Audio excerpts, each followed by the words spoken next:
Абысым мен келін. Авторы Мұхтар Анарбек. Өлмесең, өмірем қат. Көрмегенім сенің ең болсын. Бұл қан-талқан қалпы есікті тарс жапқан. О баста бәрі де тамаша еді. Сылқымбек екеуі қосылып үй болды. Күйеуі өзіне ұнайды. Енді ше. Жібек жан, ана үсті бүйтейік, мұна қораны бүйтейік, деп қашанда мұның алдында жаңа түскен жас келіндей мың бұралып жүргені еті тірі жігіт екен. Құдайға шүкір. Мұнан артықты іздемейді де. Аты енесі де амалы нешік. Жолына ақ тілеу тілеген ақ жарқын жандар. Қарақтарым, ел қатарлы үй болып отау тіктіңдер. Осы күнге жеткізген жаратқанға мыңда бір шүкірлік. Енді бастарыңа баспана тұрғызыңдар деп, кәрі шал мен қарт апа екеуінің алақандарына жиып терген шытырлақ көк қағаздарын салғанды. Сонымен бір құшақтасып, бір қоштасып, зорға шыққан. Ендігі ойлары осыдан 90 шақырымдай қашықтағы Шаян селосы. Кішігірім село болса да аудан орталығы, екі қолға бір жұмыс табылар. Ауыл әтештері жаңа ойына бастады. Аспандағы мың сан жұлдыздар семіп, түн түнегі түріліп келеді. Тіпті көрлер мен қия беткейлердің төбесіне түне басып, тау тәңірісі тұра қарауытады. Әудем жерден. Тау арасы салқын. Сондағы екеуінің жаурағандары ай. Жаз емес пе, әлі-ақ күн ысып кетеді, деп желең киініп шыққандарына аздап өкінді де. Бірақ өрекпеген көңілдерінде өздері ғана түсінетін қуаныштары да бар. Бір-біріне қараса болды, өзара жымыңдасып қоя береді. Күтіп тұрғандары Шаянға қарай күніне бірақ мезгіл қатынайтын сары автобус. Оның қай мезгілде жүретінін ешкім дәл білмейді. Әйтеуір, оған мінетін адам таң сәріден оянуы тиіс. Бұдан басқа қалған автобус жоқ. Әне, таң ұйқысын жөнді шалмаған шопыр көзін уқалап, сирек те болса есінеп, Томайдың үйінен шықты. Сары автобус қақалып шашалып барып, тыр-тыр еткенде бұлардың жүзінде болмашы күлкі табы жүгіріп өтті. Ал Сәулеш, сәлем айт ағайындарға, деп ата иесі қала бергенді. Тоңқып сары автобус жолға түскен. Алғашқыда адам аздау сияқты еді, қарағайдан аса бере көбейіп кетті. Қазіргі жастар бар ма? Оларда сәпсі марият жоқ.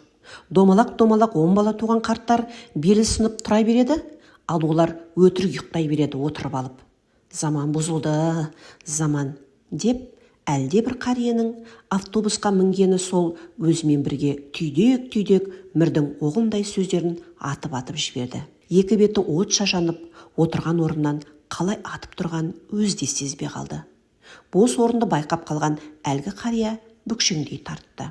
Әйтеуір 5 саусақ бірдей емес демекші, өнегі көрген біреу бар екен, Құдайға шүкір оғанда, деді ол. Жайланып отырып алған соң, ала көзімен айналасына жалт-жұлт қарап. Жібек сол тұрғаннан, мол тұрғанына зар болды. Бері Леонтьевкадан өте бергенде, ішіне сығылысып зорға енген бір топ адам тіпті қысып жіберді. Амалсыз бір аяқтап тұрды. Сондағы моншаға түскендей терлеген ай. Бір уақытта жетті-ау Шаянға да. Келген қадамдарыңа гүл бітсін, деген абысындары бұларды осылай қарсы алған. Өзі толық келген етжеңді кісі екен. Сонысына қарамай ширақ қозғалады. 6 баласы бар екен. Шіренетіндей де жөні бар. 6 бөлмелі үй, асханасы өз алдына, бау-бақша, мал қора. Аудан орталығында осылай тұрмыс құру екінің бірінің қолынан келмес. Тек жекеменшік машиналары жоқ демесең, бірақ оның бұларға қажеті де шамалы секілді. Ona келу керек пе, әлде қант па? Әне, көк трактор дайын. Соның 4 дөңгелегі аман болсын де. Ертең жер береді, үй саламыз, деген абысыны бір түскі тамақ кезінде. Айтқандай, ертеңіне жер алды. Тура қайнағасы тұрған үйдің қарсы беткейінен. Жұмыстан қолы бос уақыттың бәрінде Сылқымбек екеуі сонда еңбектенді. Ойлары күзгі суыққа дейін баспана тұрғызып алу. Абысынның кішкентай балалары да көмектесіп тұрады. Жібек келгелі абысынның жаны кіріп қалған. Алғашқыда шай құю, су тасу секілді сөздерден әңгімелері араспайтын еді. Уақыт өте келе екеуі тіпті шүйіркелесіп, қас қарайғанша отырып қалатын шығарды. Сондағы айтатындары не дейсіздер ғой? Сол сырты бүтін, іші түтін ененің жағымсыз қылықтары. Үйбая, ол сөйтті емес пе? Менің әке-шешемді құдалыққа шақырғанда ше, 2 метр шытпен қайтарыпты. Масқарай, естіген елден ұятты. Сонда енеміз ұялмай қызармай, жердегі жоқтан өзгесін тауып кигіздім. Мендей құдағи тапса кәні, мұрнымды кесіп берейін, депті ғой лепіріп. Енеміз сол, ар ұят деген жоқ, деп абысыны бір тоқтағанда Жібек амалсыздан: солай меді, мен байқай қоймадым онысын, алда ғой әлі, деген. Сондағы екеуі сұраптап кешке дейін шай ішкендері: ой дариға-ай, дүние-ай, не боп кетті? Неге ұрысты бүгін өздері? Көзін жұмып болған оқиғаны ой елегінен өткізген. Түс әлеті, әуе айналып жерге түсердей қапырық, жақ жаппайтын шегірткелерде бас сауғалап тым-тырыс. Көшеден әрі бері өткен машиналар дыбысы ғана тыныштықты бұзып тұрғандай. Мұндайда ең абзалы терезені қараңғылаған салқын бөлмеге кіріп алып, құс жастықты жастана жатып демалу. Жібек осылай демалуды жаны сүйетін. Сылқымбек болса жұмыста. Түскі тамаққа келе ме, жоқ па, ол жағы белгісіз. Келсе өзі бір шәугім шайын қойып ше салар. Әр нәрсе өз уақытымен екен. Сырттан бақыра жылаған баланың дауысы селт еткізді. Ештен ойламастан атып тұрып далаға шыққан. Көзінің жасын көлдетіп, көшені басына көтере жылап тұрған ең кішкентай ботасы Талғат бақадай аузын ашып еңірейді. Үсті басы кір-кір. Батпаққа ұнаған торайдай. Үсті басын қойшы. Абысының кенже баласы Мараттың сабағаны болды. Мама, мен ұрды, Марат, деп Талғат анадай жерде ыржиып тұрған Маратты нұсқады. Таң ертең оянғаннан сірке су көтермей тұрған Жібек дәл қазір кілт ете түсті. Бала бауыр едің деген Талғаттың көз жасы оңай ма? Қолына кеспілтек томар ағашты алып жіберіп қалғаны. Зырылдап барған таяқ Мараттың арқасына сарт ете түсті. Құдай бүлдірейін десе осы ғой. Мараттың шырқыраған жан даусы салқын бөлмеде демалып жатқан шешесін жетелеп шықты. Бала дегенде тік тұратын бе, аналар-ай. Кім дейді саған, Марат? Деп шешесінің қамқорсыз сөйлеген дауысы шыққанда Марат жылауын үдетіп жіберді. Көшеге енді жұрттың бәрі шыққандай болды. Кім тиді деймін саған? Жібек ұрды, деуі мұң екен. Мараттың шешесі рингтегі боксшыдай кілт Жібекке бұрылған. Жібек мұның келіні болады. Әйтсе де тек қазір мұны ойынан тас шығарды. Көптен бергі келініне деген майда шүйде жүрегінде кілтипан болып жүреді, енді тоқ дауыс сағатылды. Сен қарабет оңбассың, балаға көтерген қолың кесілсін. Соншама ұрып, не сенің етіңді кесіп алды ма? Келіні де ұрыс жағына келгенде бір кісідей-ақ өнері бар екен. Әй дегеннен ақ қатты кетті. Не, обязательно ет кесіп алу керек пе екен? Бұл бала оңбайды, жүргені жеріне шөп шықпайды. Күнде келіп менің Талғатымды жылатады. Өші қалғандай. Көрсетем мен оған. Жібек жұдырығын түйіп барып тоқтаған. Сөз кезегін алған абысыны да мұны біраз жерге апарған. Осыдан көрсетіп көр. Оға дейін күшіңді мен көрейін. Келген ізіңді таппай қаларсың.